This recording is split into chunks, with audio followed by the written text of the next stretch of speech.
All right. Oh, this is good.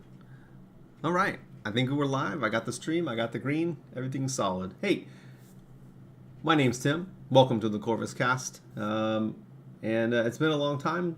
It's been about 2 weeks since we've had the discussion. So, welcome. I appreciate you guys' time and energy, bringing it on in. So, I just want to ask, how the hell are you? You know, like, how are you? I hope that everybody's doing good. I don't know. I don't really expect a ton of people to be here tonight, but that's okay. Um, it's an every 2 week thing. I put this on pretty regularly. I hope that I'm capturing my sound from the correct mic. I'm not. It's got to go from. It's got to go from the other one. Why is it doing this? Let me catch my actual correct mic. Hey, there we go. I think I got it. Let me shut this other one off. Oh, that's not correct. Why is it doing that?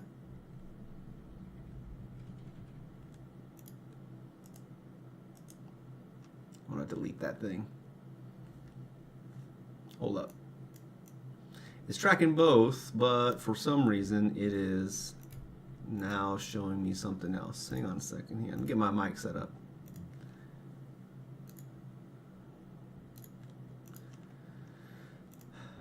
Let's do that. Maybe that shut it off. I hope it shut it off so you guys can't hear it. I got two chats. What do we got here? People chatting. People chatting? Someone's chatting somewhere. All right. Okay, cool. Two people. Hopefully you guys can hear me. All messages visible. Visible. I don't know why it's doing that. It's being weird. All right. Maybe it sounds like I'm far away or something like that. Having some technical difficulties. My computer, my streaming platform decided to do a big refresh. So I'm not 100% certain why it's doing what it's doing right now. So if you can hear me, put a thumbs up or like a button, type something in the chat. We'll see what's happening. I guess that's what I get for trying to start a stream 15 minutes before it's due, huh? That's silly. Let me get some thinking in here.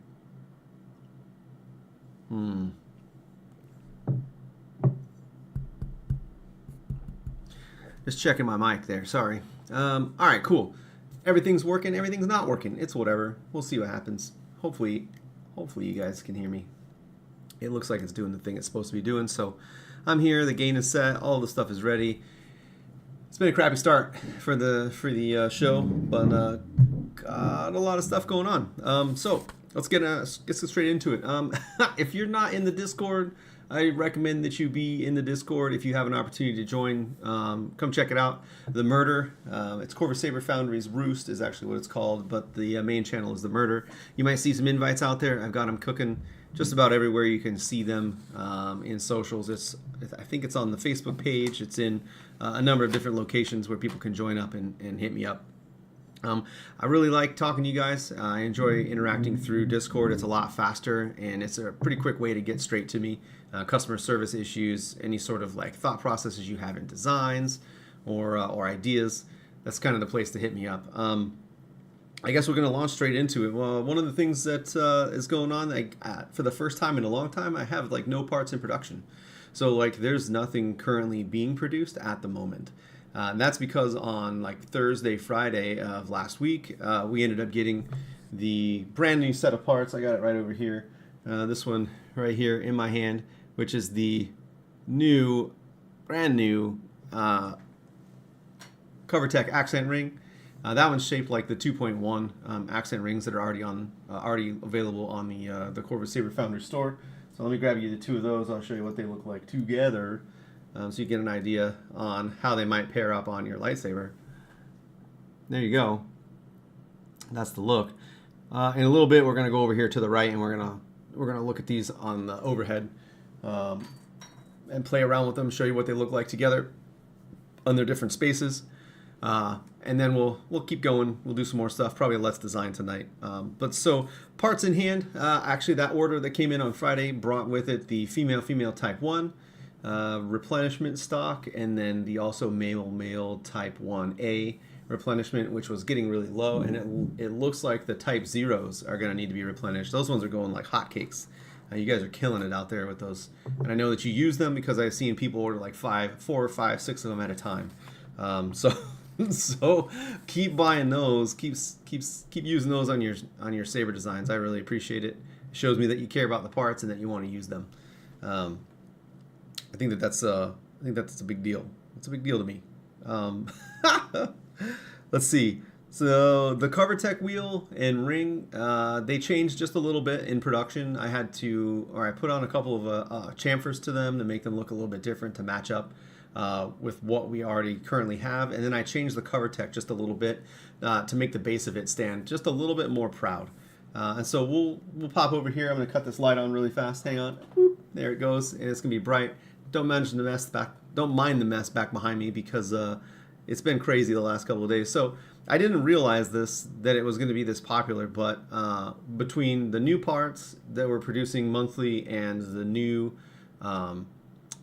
component schema, I can't even talk tonight. The component schema kits that I'm producing every 2 weeks after that, I basically have set myself a breakneck pace of building parts and reproducing and setting out parts and doing all things and launching stuff. And I might have shot myself in the foot maybe once doing this, but it's a lot of fun. I'm starting to see like maybe 1 to 2 schema kits come in a month, so people are going to have some availability, or excuse me, people are starting to generate those items, and we're getting them pushed out to the site here pretty quick. I think I missed one last month. The individual's name is Nenin Korori, and I need to get his parts pushed out. He made an entire hilt, and again, oh hey, what's up, Fat Jabus? I don't know who you are, but welcome. I don't know if I've seen that name in my streams before. I had a giggle. But anyways, one of our friends from over in Japan, he sent in an entire hilt, and I don't have the capabilities or the setup to be able to produce like full hilt designs for these schema kits. I have an idea what I want to get to. But I don't have that yet. The whole concept was built around putting together, an entire kind of component set. Like this would be for VHC, so you'd have like an emitter kit type of thing, or template that people could use to build other parts of their lightsaber out. And I didn't really contemplate or think on using an entire hilt as a construct, but I've got a couple of them. I've got a couple people bringing them. One individual has them. He said I could break it apart, so I might break those pieces apart into separate components and provide them basically the same way that the CSKs are provided. But like not a huge deal. And the individual said it was okay, so we'll go ahead and do something like that. But the let's see here, the component schema kits talking about. Oh, hey. Well, that's awesome. I'm glad I got a new friend of the stream. Hopefully you can hear me okay. I was having some comm issues earlier, and I think I got them resolved to the point that you guys can hear me now. It seems like you can hear me because you're talking to me, so hopefully it's at the right volume that you can hear me over all the other stuff that's going on. But either way, the schema kits are doing really, really well. Lots of people. They're not really selling a lot. We're making a lot, and I think that maybe that's good. I'm glad. I'm not really sure why we're not selling too many of them. I don't know. Maybe people just aren't interested in them as they're set. So maybe a failure to launch. Who knows? But you miss 100% of the shots you don't take, right? So we'll keep it going. See what happens. Maybe I can get some filters put on the website and get you guys really, really nicely set up. So you have like a drop zone for all of your designs, and a filter so that people can filter to your name specifically. So whatever name you give me through the CSKs and through the design process, we can use that as your filter name so people can identify who you are and find your parts if we end up getting to a portfolio level of parts. So I imagine if it goes on for a long time that it could get pretty big if people continue to submit. We'll have a range of parts from a single individual or a group of individuals that we can then filter down to just their parts if you just like that individual. So Really, really cool. I really like it. I'm excited to see it continue to grow as we put on more parts. And speaking of more parts, we're going to go ahead and go over here, and I'm going to show you the new CoverTech ring and CoverTech piece. So stand by 1 second. I'm going to get a drink of coffee and we'll shift. Delicious. I do want to talk about this 1 second. I recently made a life health choice change to stop drinking energy drinks, and it has been the most miserable experience that I've had in pretty much my entire life. Maybe, yeah, it's terrible. And so I'm switching it up, drinking some coffee instead of a Monster, which is my favorite drink of choice. So if I seem a little off today, it's been a week, and I'm motivating myself by putting that money directly back in my pocket. So if you know how much Monsters cost, they're like $2 to $3, and I used to drink like 2 a day. So like $6 to $7 in your pocket, like every single day. I'm up like $49 right now, and I'm just drinking coffee. That's good. That's a win. That's a W. I'm gonna take it. Wipe that shiz. Here we go. All right, we are in it now. I usually put gloves on for this, but I'm not gonna do the glove thing. The camera, you still got me, but you can see me side on and overhead. Oh, hang on a minute. That's not the right one. Let's wipe it again. There it is. Now we're over here. That's the spot we want to be. All right. So number one, we have the CoverTech accent ring, and hopefully you guys can see the shape in that. It's got a nice bevel on the side, and the embellishment down the center section there, which is kind of nice. I am going to put these gloves on just because I don't like getting judged on my janky fingers. That's silly. That's silly. But anyways, the new accent ring is here, and it's pretty stinking awesome. So this is the original. I'm sorry. This is the CoverTech ring. You can see the embellishment there in the center of the groove. It is the same size as, or about the same size there as the embellishment in the current accent ring, the Type 2.1. Yeah, I have a hard time with the light here. I've got a ring light that surrounds this, and it really kills the light, or it really kills the stream lighting. So I turned it way down there. Maybe that'll work a little bit better. Yeah, that's a little bit. I guess it'll work. So, yeah, there we go. There's the right angle. I think I got to tilt this thing just a little bit. But it's got the same bevel on the outside ring edge, and I just noticed this, and it's a mistake on my part, I guess, for the design, is I actually didn't put the inside bevel, a bevel on the two outer edges of this circle on the CoverTech ring. So I made a mistake on that, but that's okay. It still looks really, really good. Putting those pieces together. The original design, this is the original, and you can see that the edges don't have a bevel or a chamfer on them for it. So, well, it's finally focusing in there. There we go. An almost imperceptible change to the CoverTech, the actual CoverTech itself. You might not even be able to see it on the camera specifically, but there's a little bit of a change on the flange itself that goes into your CoverTech thing. I actually have a CoverTech around here somewhere. Let me see if I can track it down. I want to get up and go find it, and it's in the other room right behind me. So give me just 1 second. I'll be right back. I wanted to get it.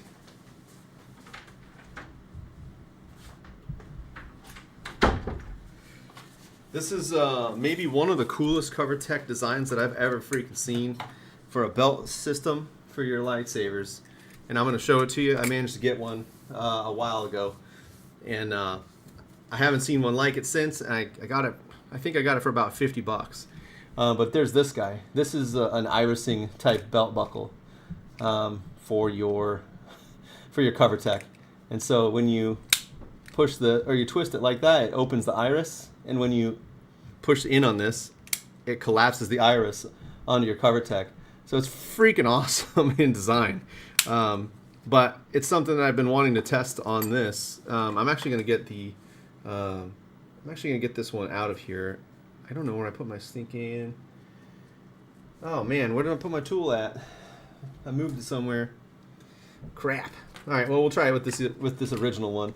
So this is the prototype version, and we'll stick this in here. You can see it slides in on your CoverTech.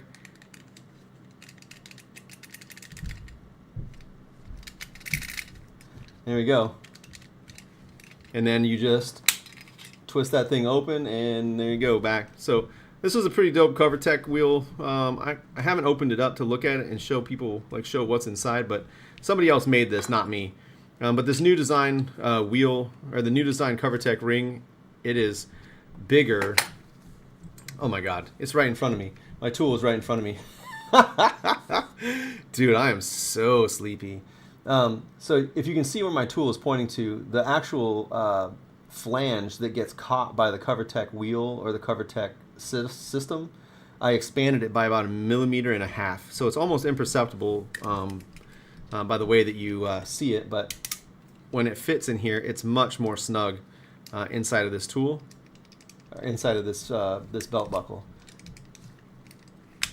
Oop, and popped it right out.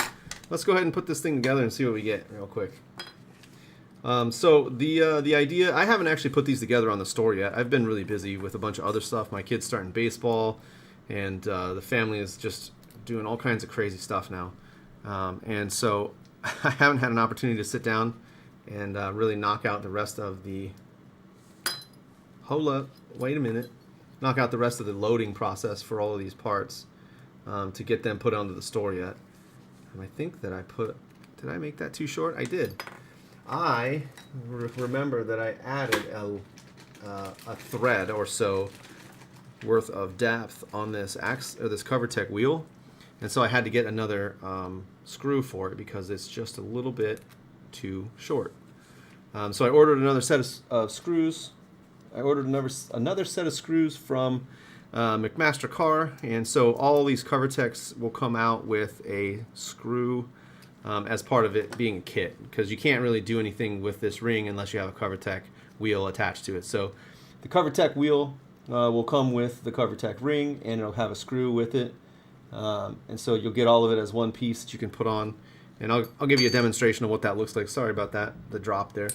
I'll give you a demonstration on what that looks like on a piece of or on a lightsaber here really quick, just to give you an idea on how that works. But there's that, and snaps in, and it doesn't have a ton of play, so it's not gonna like,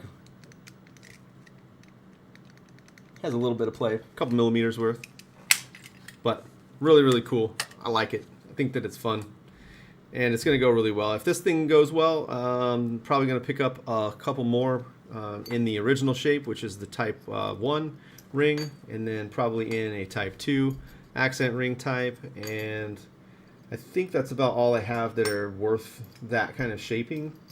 They go together, I think. Maybe you'll start incorporating it on some of the other pieces, but yeah, the rings are set up to kind of match one another. Hopefully they look pretty close. They look close on camera, but they don't look that close to my eyes in the design. So let me just grab a part here off the side. I got a combination here. This is a grip segment that was put together. I think somebody gave this to me as a CSK maybe or something like that. And we'll just go ahead and slap this old boy on here and see what happens. Got another build that I'm pulling apart here that I don't want to show you because somebody sent me a message and asked for a custom build. And I don't normally do that, and I don't like to advertise that I do that. So like if somebody wanted me to put together like a mock-up, it takes a lot of time to do a mock-up of parts, and normally I don't have an issue with that, but some people ask for really like complex ones.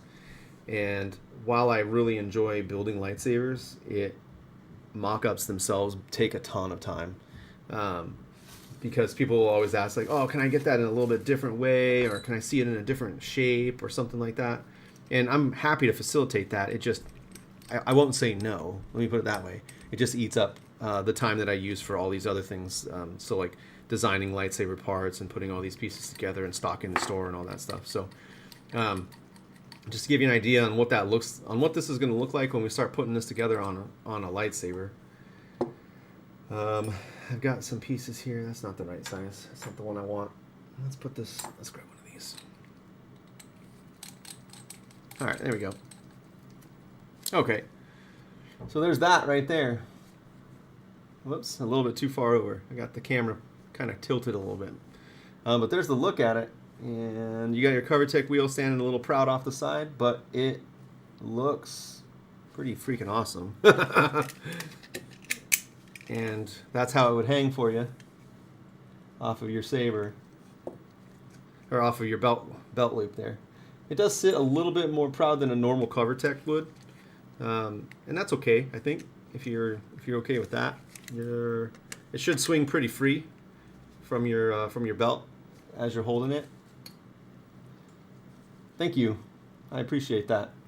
I appreciate that a lot. And with the correct size parts that are like connected to this, I have a feeling that this is going to be pretty solid. I don't know that you're going to, I don't know that you're going to be able to break this off, even with like a heavier Saber or something like that. I think that you'd be hard pressed to put a lot of stress on, hard pressed to put stress on the shim cert that's inside of here because because of the way that this is oriented on here. Like, it has registry on the Saber hilt on both sides of that shim cert, and so it can only deflect a certain amount. It's not going to deflect so far that you're going to break that ring unless you put the wrong size. Like if you use something that isn't 33 millimeters on either side of it, you might run into that issue. So like this ring here has a 33, I think it has a 33 millimeter on it. I have to double check these other ones. Just double check this. Yeah, so like the 33 millimeter registry on the side here really stops that ring from deflecting too far and prevents it from becoming a damage, like an issue or a problem with damaging that. So I really honestly think that this would hold a pretty heavy hilt if you had a heavy hilt. For the most part, the hilts don't weigh more than about, I know they don't weigh more than 2 pounds. You're looking at like the heaviest hilt on earth probably at 2 pounds. Really, these hilts should be like less than a pound, even with electronics and a blade installed. And so again, I don't foresee this. I don't foresee this being an issue or like even being a potential for damage to these rings in the state that it's in. So I think that these will be a pretty big success. This is just on one hilt section here, and I can drop this onto another one and show you on on a more basic structure, which I think that's going to look really good too. Yep, it looks really awesome. Future state, I'm planning to have another one of these in like a 33, or I'm sorry, not a 33, in like a 31 or like a 30 millimeter diameter, so that you can put a leather wrap around it and then put rings to bookend it, and the leather wrap won't be above the level of the rings themselves.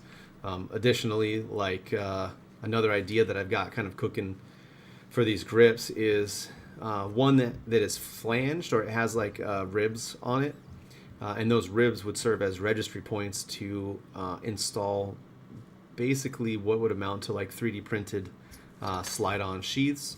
And so the ribs would prevent that sheath from sliding back and forth, like shifting all around. Oh, hey, Javis, no, I don't machine these myself. I design them, and I'll walk through a design here in just a couple of minutes after we get over the hump for the halfway mark. I have a Let's Design segment put in here. But I do all the 3D design, and I outsource my manufacturing. Unfortunately, yes, it goes to China, and people might be upset about that, but nobody in the United States wants to touch. Nobody in the United States wants to touch toys. They all want aerospace. They want hydraulics. They want nudraulics. They want agriculture. They want things that I'm not. And so one place that does do the things that I do is China. And if you talk to Disney, they also do China. So, yeah, that sucks. In that it's not here in the United States, but at the same time, you have to have a willing entity interested in doing those things. So to answer your question, no, I don't machine them myself, but I do design the structures, and I do design, all the shapes that go into them from a system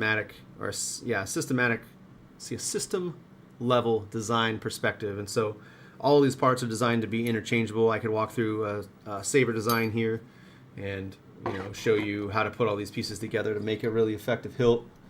But I do put in a lot of effort and time in designing these, and everybody can come to come to my streams and watch me do this. I credit designers that are in the community, people who are inspirations to me, like Nick Cohen and Kennedy, Tierfon, all those guys. They're all big inspirations to me. I'm just using a different saber format than they are to create these sabers, and these ones just happen to be VHC compatible. So if you're not familiar with VHC, I have a couple pieces here. You might be. Here's one. This is a VHC saber. This wasn't meant to be an impromptu, like, hey, look, I got VHC saber stuff, but my system was originally designed to support and expand on VHC sabers, and so this is 3 pieces. It's a switch, it's an emitter section. Sorry for the noise; it's going to be noisy. These threads tend to be a little bit noisier. So if you're familiar with VHC, usually they come in 3 parts. I wasn't super satisfied with that. I decided to expand that and add a whole bunch of other parts. So I've got emitter tips, I've got emitter flanges, I have thin neck components, and this thin neck that you see here is like is one of the more let's see, what am I looking for here term wise? One of the more optioned thin necks that are available on the market. So like this thin neck has 3 necks, and all 3 of them are reversible. There's 2 types of upper and lower sections, so you get just about any kind of look that you could possibly want out of a thin neck. We've got accent bands and accent rings, so those parts are compatible with VHC as well. And so if you have a VHC lightsaber and you want to put an accent ring on it, it works. It does the thing it's supposed to. So there's that. Accent ring goes on. I've got a, let's see here, accent band. It's actually an accent cap, but it can slide on the end just like that. And this is my own pommel that was created, and you can put that pommel on there, and it all fits up. So all of it was designed to enhance and expand on what was already there, but add more options, more capability, more flexibility, more modularity for the parts. And to be honest with you, the thought process is working because people are buying. So keep going with a good thing, I guess. One of the more recent ones that was released within the last month here was the modular Saber or modular Vader. And this is the MPP, and I'm gonna get out another part here because I got it hanging around. Oops, sorry about that. I didn't mean to hit the mic there. I have a kit, a parts kit, basically like right off screen, like right over here, and it's right by the mic. So if I drop something, I'm trying really hard not to drop something. So this is the MPP, the MPPM. So it's a modular version of a Vader MPP, and if you haven't seen this. It comes apart at the center section there. So you have an accent ring on the bottom and a flange or an emitter shroud on the top. And they kind of slot together. There's a key mechanism on it. And those fit together. And it comes with a third piece, which is the actual interior portion. So it completes the Vader look. This part does. So if you look down the throat, it looks like what Vader's lightsaber looks like down throat.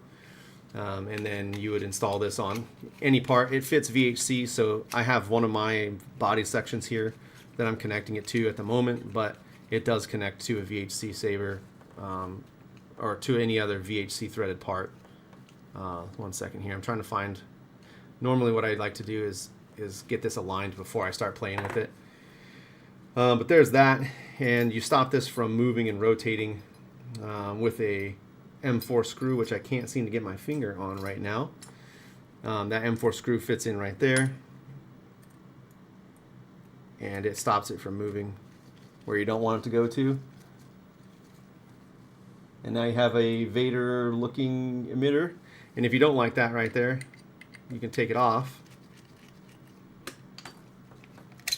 and pull it off, and now you have a different type of emitter for all you want. This wasn't intended to be a show and tell, but it is now. And one of the other cool things you can do with this is completely separate those 3 components there together, or all about. And let me grab another part here really quick and throw some of these on here. This is another one of my emitter tips. This it looks like a hydraulic flange. You can kind of see the shape on it there. And actually, I can't do that right now. Hang on a second. Let me grab another piece. I need one more component. What do I need? Let's grab this knurled bit there. I actually need 2 components. I'm losing my mind tonight. I'm not working. My brain's not working right now. There it is. That's what I'm looking for. One sec. I got to put an adapter on here. So putting one of my male adapters in. I have this knurled ring, which I really like. I think it looks super good.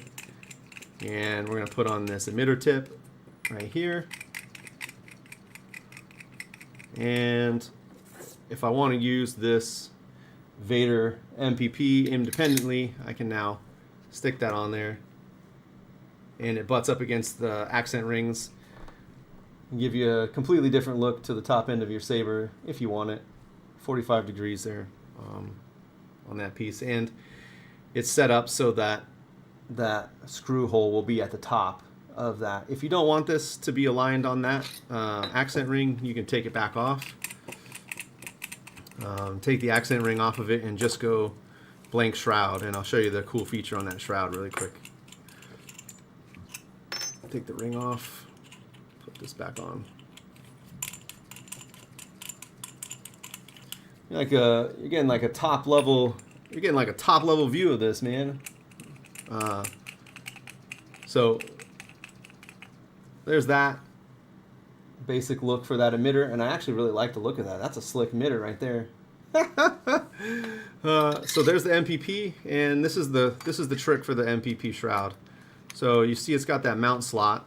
That mount slot will allow this to go as deep or as shallow as you want it to go.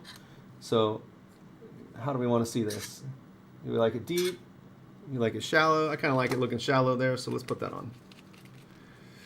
And there you go. It's a little short, but that's okay.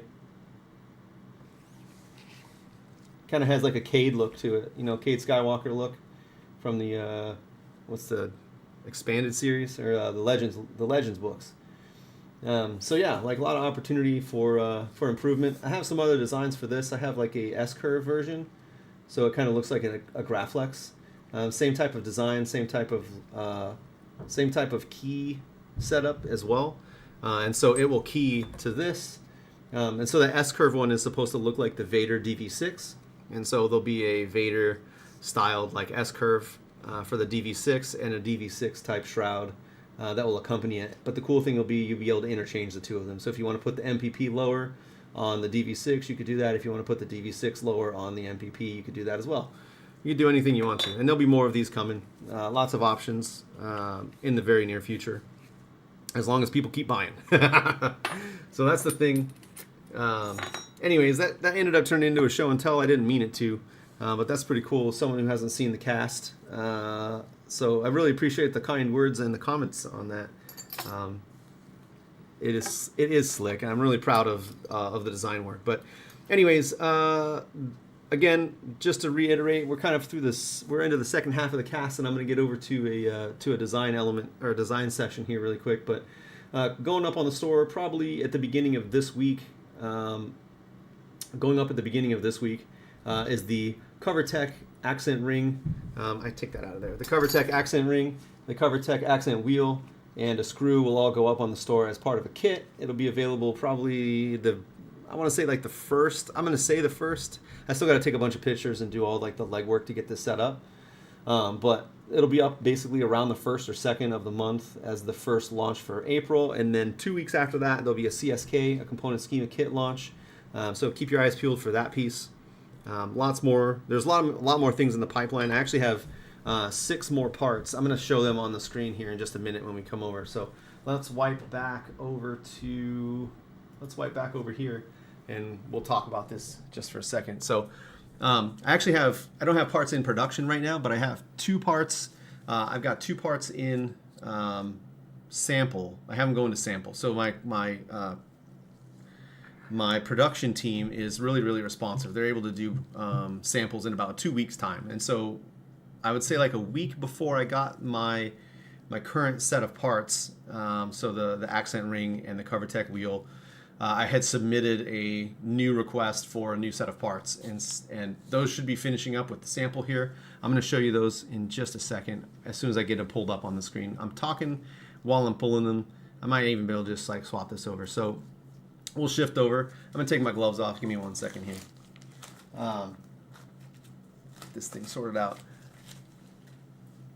I'm really happy that I brought out that CoverTech piece, the CoverTech belt buckle, because I don't think a lot of people see them very often anymore. I don't know if they have a breakage problem or something like that, but they're pretty rare, and I happen to find one at like $45 on Marketplace, not Marketplace, but in the Saber community.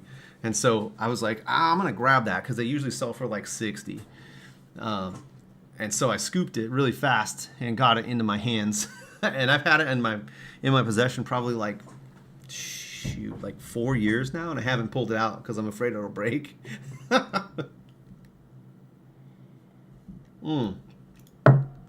There we go. That was the one that I wanted. I about choked on my coffee. Holy cow. All right. I got a lot of parts. You can see all these in here. This is what I want to show. This is what I got coming. So the first thing that's going to be coming out here, not first thing, this is what's going to be coming to market in about 4 weeks or so. If you're not familiar with it, this is my take on a wind vane. So I really like thin necks, and so my thin neck designs, I currently have 3. They're all right here on the screen. It's the thin neck 7 disc and the thin neck S3 and a split. This is the wind vane. It's supposed to be an Obi-Wan Kenobi, basically. And so I came up with an idea and said, I want to be able to have an Obi-Wan Kenobi that's not just an Obi-Wan. I want something more. And so I came up with 3 designs that go with it. This is a Leia. There's a Luke design, and an Obi-Wan Kenobi design as well. These all kind of match my heavy modularization effort that goes with my alloy system. And so here's a Leia, here's a Luke, here's an Obi-Wan, and what I really like about these is they actually get to show, you get to look at kind of all of them. Not all of them. Gosh, my brain stopped working. You get kind of a look of all the different characters from the trilogies. The Leia one, I wanted an OT. I usually like around May 4th or so to release something that's themed on the original trilogy. So last year I released my Obi-Wan Kenobi grenade grip. And so this year my plan is to release these for the May holidays, but I'm behind on my designs. I didn't get these in time. So they probably won't be here unless my production team hits one out of the park with the sample right out the gate.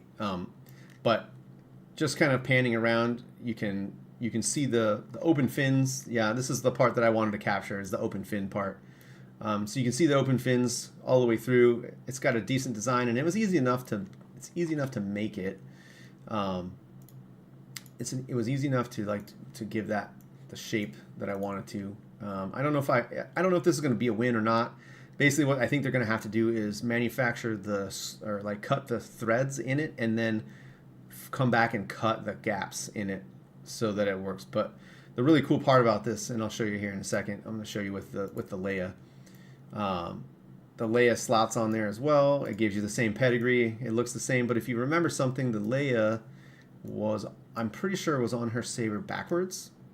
And so, because the threads work this way, you will also be able to have this mounted in reverse on all 3 of them. So you can have like an upside down Obi-Wan Kenobi, you can have an upside down Luke, and an upside down Leia too, or a right side up Leia, I guess. All in one component. And then also consider that if you're looking at your lightsaber this way, the way that my thin necks are designed and the way that this one is designed, if you flip it 180 degrees, you can connect it into your thin neck adapters the same way, and you get another look, basically. And so you get I don't even know what the math is on it, but you get one ring, 2 looks. This ring, 2 looks. This ring is 2 looks in the ring itself, and then the adapter itself gives you another 2 looks. And then if you add the rings back to it, each of those give you 2 more looks for that. It turns into a permutation calculation. It's like 16 or 24 looks off of this one part, which is stupid. I don't think the math is correct on that, but it's probably like 16 or 20, something in that vicinity.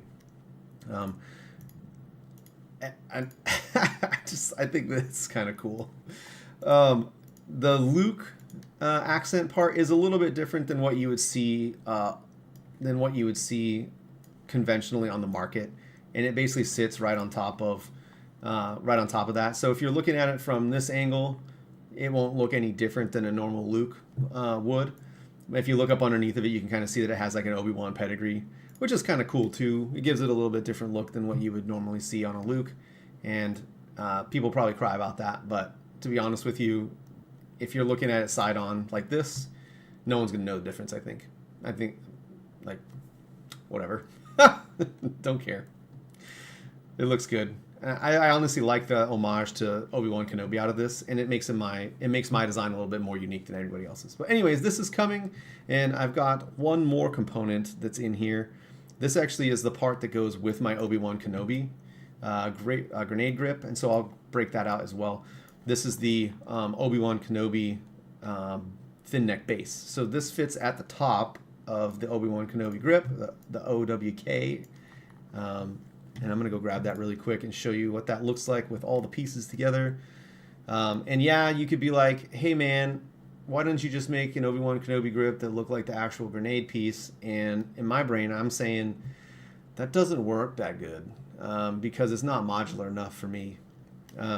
So I appreciate the inputs, but it's not there for me just yet. So here's the Obi-Wan Kenobi grip that we have on market currently, and it's short. It's supposed to be short. It's scaled just like you would find. It's scaled just like you would find for VHC, and so it takes into account the original size of the Obi-Wan Kenobi, which was 1.5 inches or about 1.5 inches in diameter, and scales it down to the 33 millimeters for VHC, and of course it just connects like so, and bam. Now you have basically a whole top end for an Obi-Wan Kenobi out of this, which I really like. I think it looks good. I love thin necks. So more thin necks is mo better, in my opinion. All right, I got like 15 minutes left in the cast, and I really wanted to play around with a new design that I was working on for parts. So I'll wrap this up really quick. The thin neck design that you're looking at, and the rings, and the top tip, or this emitter adapter, this adapter is going to be coming probably by like the beginning of May. I might ask my production team to like push it if they can to get them finished and in hand by May. But I don't know what that's going to look like, so hopefully I'll get something back in the next like day or two, maybe even like Monday, and that will allow me to get the process started. But I think right now I'm already kind of behind the curve. So either way, we're going to have some new thin neck components coming. Again, these are compatible with all my current thin neck designs, so if you want to use the original thin neck pieces, those are all compatible too, and all my parts going forward are going to be compatible with this. So if you like thin necks, and I see that you do, this is going to be the part kit to get, because it's going to give you every single thin neck saber available for the trilogies in one thin neck component, and be compatible with all the other thin neck components that I produce as well for VHC sabers. So again, yes, thin neck sabers are also my weakness. I love them. I think they're beautiful, all of them. It doesn't matter what kinds, it doesn't matter what types, and we'll see how this comes out. I'm excited for it. All right, we got those cleared out. Let's get into these adapters. This is one that I think I wanted to catch. There it is.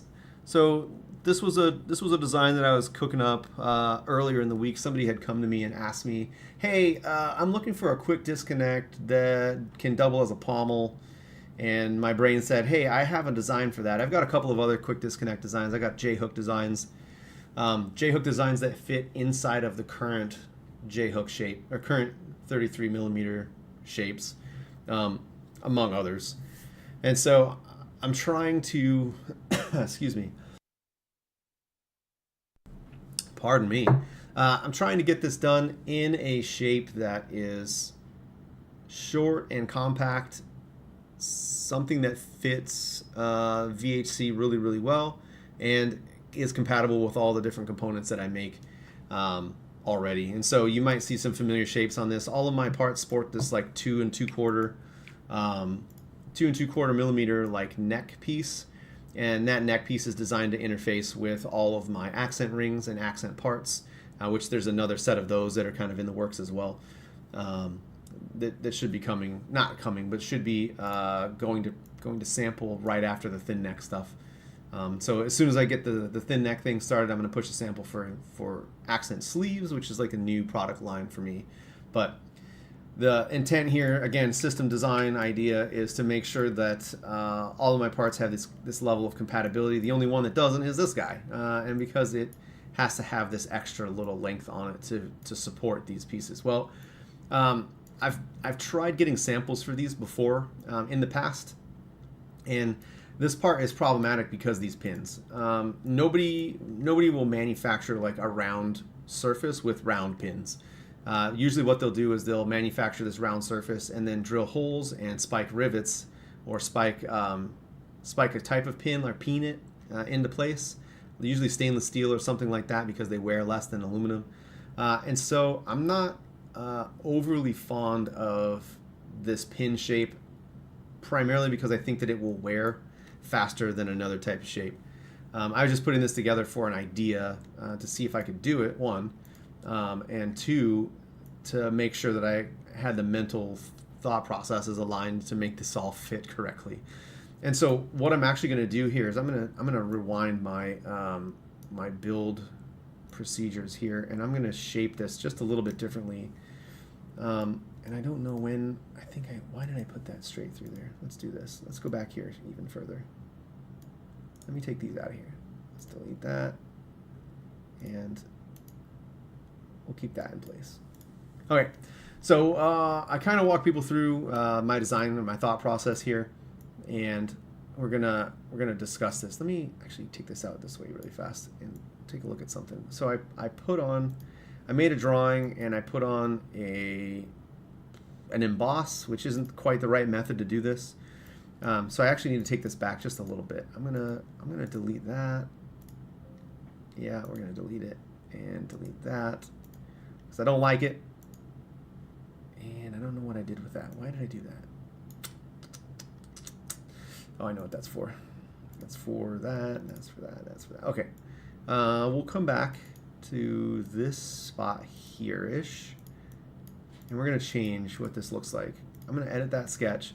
It's currently just a circle. I'm actually gonna expand this into a probably like a trapezoid, or maybe even like a triangle shape. And this is gonna be an interesting one because it's kind of in a weird spot. So we're gonna delete that off of there and make it a line. We're going to build this as a, let's think here. How do we want to do that?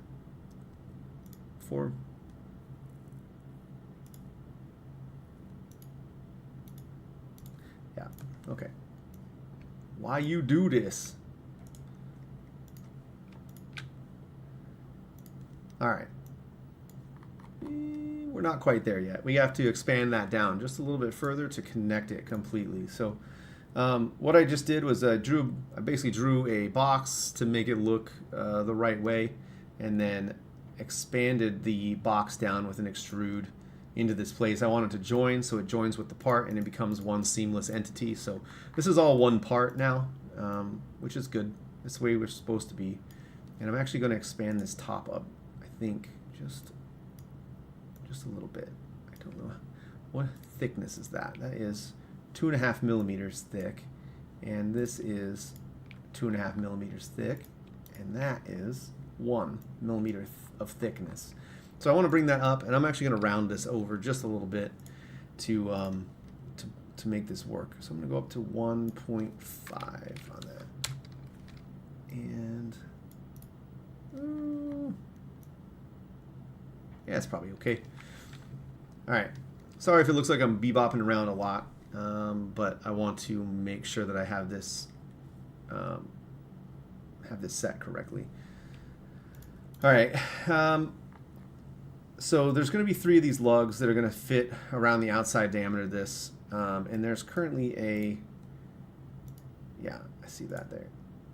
Let's delete that guy. We don't need that no mo. All right, so I made this pattern already previously with the 3 other lugs that we had. So now we have square lugs instead of our rounded lugs. And I want to trim these edges back a bit, like so. Ah, you sucker. Okay. So we're going to trim that edge back just a little bit. I don't know if I like the thickness of that or even the shape of that fully yet. So I'm going to play around with this just a little bit to see if I can get it to come into the shape that I want it to be. I think that's probably okay. And we're going to shave this back as well, draft it. Oh, yeah. That's nice. Okay. So we're drafting that back. It's called a chamfer, but we're drafting it back just a little bit so that it gives a nice angle to when it interfaces with these pieces. Because what's going to end up happening is I'm going to walk this part through the other part, and I probably won't do it on screen because I'm really bad at that particular design, but basically you have to make a path for this product to walk through this product and turn it a certain rate to be able to create that lock mechanism. And I'm not particularly good at doing that. I can experiment with it while we're on camera, but it'll probably just make me look like a boob. Like somebody who doesn't know what I'm doing. I don't actually know what I'm doing. I'm just letting you know that right now. All of this has just been designed purely by my experience and my time in the military. So I spent like 20 years in aerospace as a mechanic, and the rest of it has been designing lightsabers in my free time. So just having fun doing the stuff that I enjoy doing. So anyways, the thought process here was I want to make a chamfer on this so that when you connect these 2 pieces together, it's kind of a smooth interface. And what I'm going to do once we get to this part here is I'm going to chamfer this as well. So when you put the 2 of those together, it will feel like really smooth when they come together. And then all you have to do is rotate to locate or register where that part's going to go, right? So we've got it. Oh, dang it, I did do that, didn't I? Gosh, I'm a dummy. I canceled it when I should have hit OK. Get out of here. I don't want your AI thing. Oh, man, the thank you for the service. That's, I appreciate that. It's a tough job, no lies. And the people that are currently doing it now have a really crappy situation that they're dealing with. So my condolences to those we've lost already. It really sucks, the situation that we're in at the moment. I'm going to slide this setup all the way back here, and I got to change this really quick. So I'm going to edit my circular pattern. I got objects selected. I'm going to select that one now and then that one. So that's going to make all 3 of our lugs match the way that we want them to match, right? Okay, that will work. I'm going to put this on a chamfer as well. There we go there, and put this on, what is that? That's a 45. We'll give it a 1. Bam. So the idea here is I'm going to grab this body really quick. That body. All right, so we've got the body. I'm going to slide it back, and I'm going to show you what that interface should look like. And the important bit here is you can see these angles, And so I'm going to give you a skeleton view. We're going to go into a wireframe, and so you can see what that interface would look like, right? So you can see the pieces that we just modified. We made this lug and this angle fit. These are both 45-degree angles. And the idea here is if you are putting these 2 pieces together, I can't find where it's supposed to be at, but I'm pretty close. That will give me a register for that to hit when it gets in here. And then all you have to do is rotate your hands about 30 degrees one direction or 15 degrees one direction or the other to find the lug hole, which you would then slide this in and then rotate it to fit. the way that it's supposed to fit. And it looks like I have a little bit of depth on this that I can take out, actually. So I can pull some depth off of this. Dang it. I can pull some depth off of this face here and bring it a little bit closer so that it will lock into place. And then on the inside, either in here or on this edge back here, the plan is to put like a spring. They do make something, and I had encountered somebody previously this week that was talking about putting springs in this. And I found a really cool type of spring. I don't know if I can show it to you. I don't know if I can show it to you in here, but it's called a wave spring. It's one of the coolest stinking springs I think I've ever seen. Basically, it's a wound spring that has waves in it, and it has the ability to amplify those waves in the spring. Have the ability to amplify the amount of force that's applied by the spring, depending on how big or how small and how tightly that spring form weave is.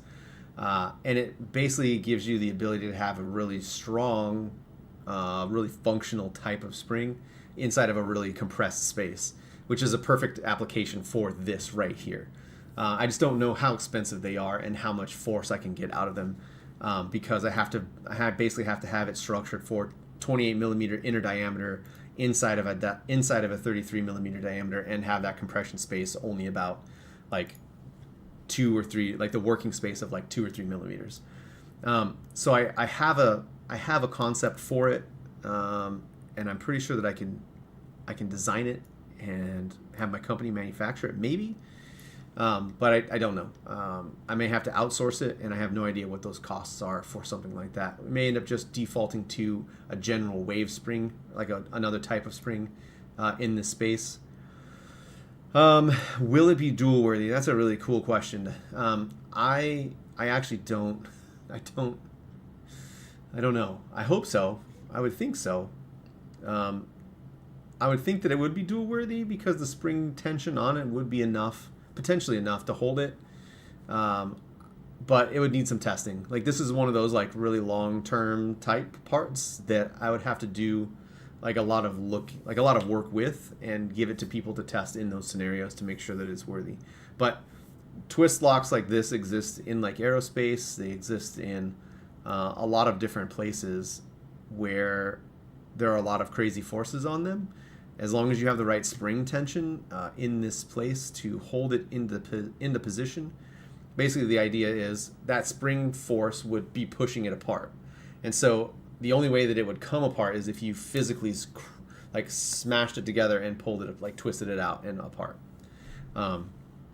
So maybe, I have to say maybe, like, to be honest with you, like, none of my parts are technically dual worthy. They're manufactured to the standards of being dual worthy, but because I'm small and I don't have the type of backing to be able to support saying something outright and being like, yeah, this is dual worthy, I can't like out and out say it's dual worthy. But I will say that I've had a thin neck out in the wild in its original form. So the thin neck that you saw on the screen earlier, that thin neck was designed not necessarily to be dual worthy, but it was over engineered in case you were going to use it to be dual worthy. And it has stood up for over a year without any sort of problems. And so I guess you could say my parts are dual worthy. They're capable of being dualed. But you know, I can't advertise it and be like, yeah, my parts are dual worthy. You can dual with these hardcore, because I just don't have the money to be able to do that kind of thing. So it's an always at your own risk type of thing at this point. So I'm kind of getting to the end of the cast, and I really want to be able to show how to do this bit, and I don't know if I know how to do it. But there's a what the crap is it called? My brain is not working right now. There's a cut on path mechanism on this, and I cannot find it. Let's see if I can get this down to... Yeah, I'm having a hard time finding it. I know that I have it. I know that I've used it. But anyways, there's a mechanism inside of Fusion 360 where you can highlight a part and you can have it cut through another part, another body basically, and you have to designate it on a path, and you have to set what the rotation is, and it will basically take whatever the solid is and cut that through the other solid to make the body basically, or the shape of the J lock that I have here. The only problem is I can't find it. I'm not 100% certain how to. Let me see. Maybe it's a sweep on path, sweep on guide rail surface. I think this is the one that I need, but I got to figure out what the path looks like. So I would need to make a path for this, make it cut. I want to do that profile. I need it on a path, so I need to make a path. Let's just experiment. Let's do that. I know I'm getting to the end of the cast, but I kind of need to do this. Let's do it. I want to try it just to make sure I can do it. We're gonna do that and do this like so. That's one path part. How do I rotate it?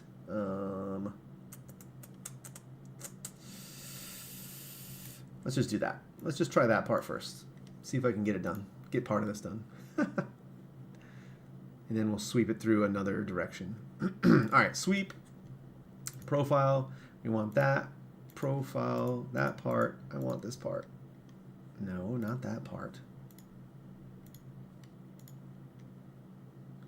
Sweep. I think I've got it selected. That path.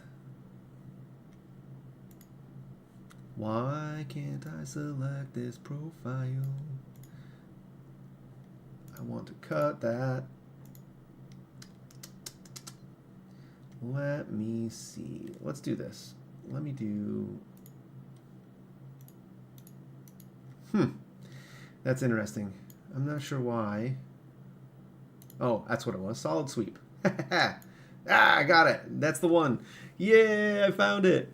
Body, solid sweep. That's what we wanted. Okay, let's do it.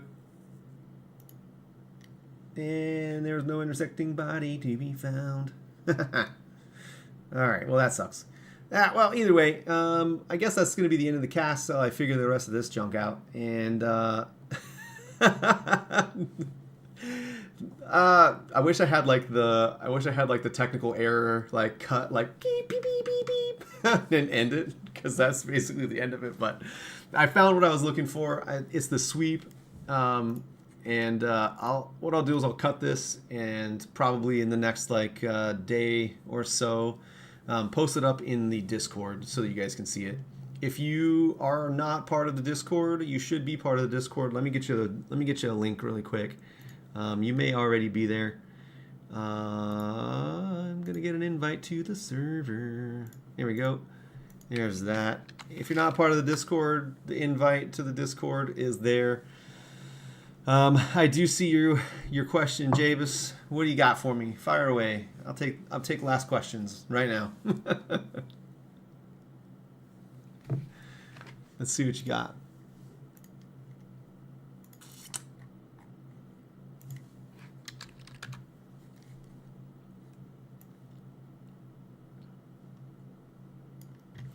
Sorry, I went way quiet there. I was looking at the Discord. I do have a channel in the Discord, which is the cast stream page. Or not page, the channel. And I was checking to see if anybody's there.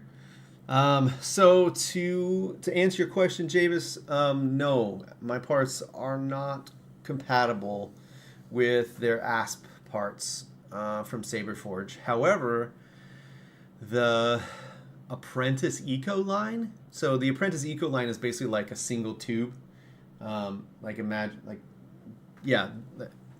Apprentice Eco line are single tubed items, but they are threaded for VHC. I'm pretty sure. I've found people who have said that they're compatible. I think that they are, but don't quote me 100%. I would say like 85% chance that those are compatible.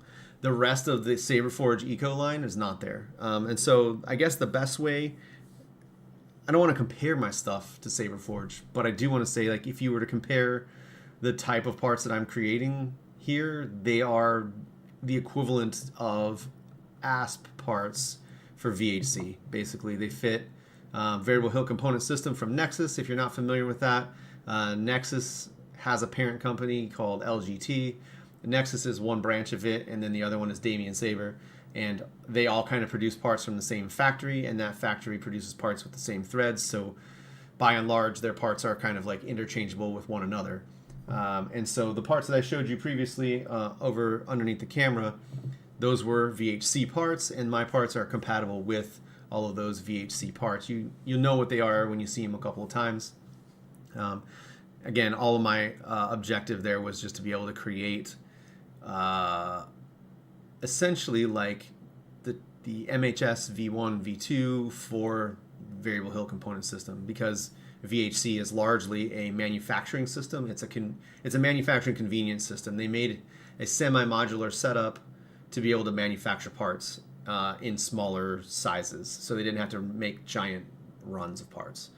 And so I noted that and decided to make this subsystem to support that and build out. And now my system is starting to stand on its own. In fact, it offers a lot of perks that I don't think VHC offers the same set of perks out of it. So a very small number of people that are doing the things that I'm doing, and I'm going to include Vire Sabers and Oust Sabers inside of that list of people that are doing these things. In fact, I tagged on after they did, so they've got a head start on me. But I'm definitely producing a lot of parts very quickly in a short time frame. So lots of stuff coming, lots of stuff in the near future. Again, if you're not on the Discord, I put the link in the live chat for YouTube. You won't be able to see it for the rest of the once it goes to once it goes into my collection, you won't be able to see that link. So if you want to get into the Discord, hit me up.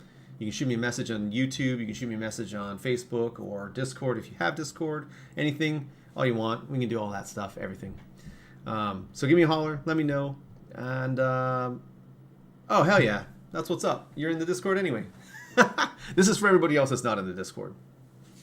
Anyways, my name's Tim. This was the Corvus Cast, and it's time to get out of here. We'll see you guys later. Take it easy. I'm out.